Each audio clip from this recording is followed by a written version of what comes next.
And it's like, oh my God, that must have been a hell of a time for them, you know, A real sadness, right? yeah, Like, the woman's medicine, the everything, you know. It's like people say shaman and think that all the shaman were men, but it was untrue. The medicine was always carried by the woman. All the names of the plants, even the names of every individual who had ever been, was carried by the matriarch. And it's like this red tent thing. They had the same thing. They called it the moon time. And they had a moon lodge. And they went into this moon lodge and they discussed what was coming up, the babies that were going to be born, and who was coming back, and what dreams did they have, you know. And they shared all this stuff in this place.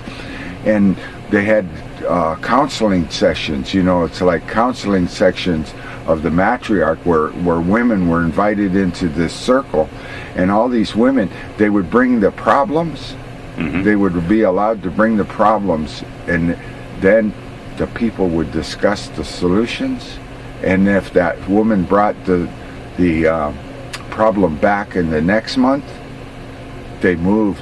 They didn't tell her, but they would, the following month they would move the circle to somewhere else, and she wouldn't know. Nobody would tell her where it would be, because that would tell her, you know, if you're not going to follow the advice of the matriarch, you know, and the solutions are there, you know, why are you bothering? So, you know, for me, when I looked at that picture, there was a kind of a sadness for myself too, you know, because my mom, she was raised by her mother, who was sent away, and my mother was sent away to school, to boarding schools. They were sent away. They were taken away. They weren't raised by their mother. They were raised in boarding schools. And sometimes they would come back for holidays and things like that to the village. But mostly they were in these boarding schools, Christian boarding schools, Sheldon Jackson, all these different places, that Chimawa and different places like that. They were sent away from the village. So they totally lost their identity. Yeah, and there's a struggle to get it back, but there's so much of a struggle with the hymns and prayers of this new Christian religion. But you could see the sadness in these people's faces, and I tried to capture that there was a nobility, but there was also a deep, deep sadness. But there was also the raven. The raven's tail is black, but the raven coming out is a neutral color, the same color as the wood and same color as the skin. It's like a surface belief. It used to be there was a bigger than a surface belief, because it was like, we are nature. We're not part of nature, we are nature. Every part of our DNA, every part of our comes from this place that we were born and live. And so, you know, when this matriarch was meeting for the last time, it was with the permission of the Presbyterian Church, and it was like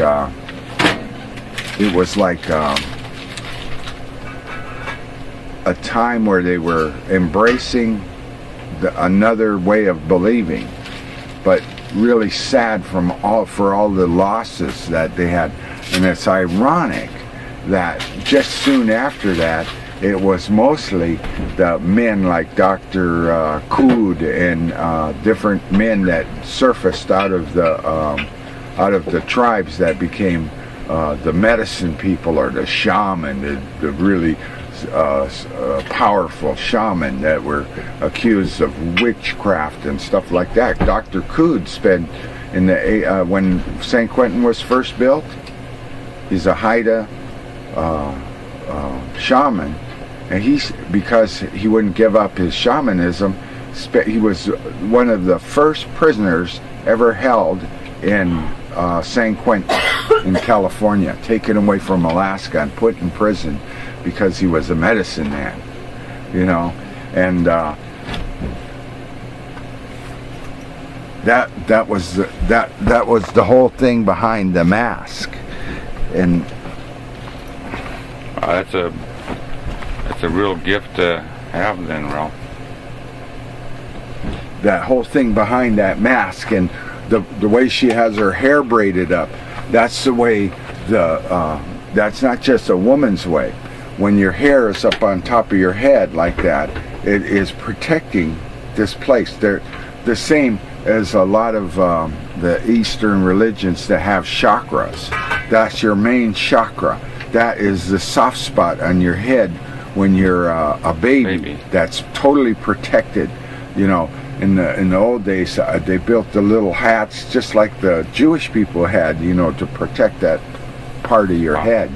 Yeah, and then there's different, you know, chakras that you'll see within that, you know, that with the mouth and the way the mouth is positioned. It isn't about, you know, just sadness. It's about, you know, retaining the dignity, nobility, you know, because nobility is not something you're just born into. You have to, you know, act a certain way. You have to produce in a certain way.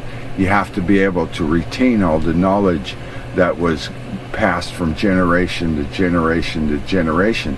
And it wasn't passed in the hunting society. It wasn't passed in the men's society. It was passed in the women's society because of the closeness and their relationship to the Mother Earth. As men, we don't have that same relationship to the Mother Earth because we plant seeds. We don't give birth. We don't nurture. You know, we can learn to nurture in gardens and things like that. In the old days, a man would never own a garden, ever. You never owned a garden. It always belonged to the woman because the woman's relationship with the earth. And it's the same in Celtic society. The Gaelic people is really awesome. I'm reading this history of Ireland right now, and the correlation between the beliefs and the way things were, and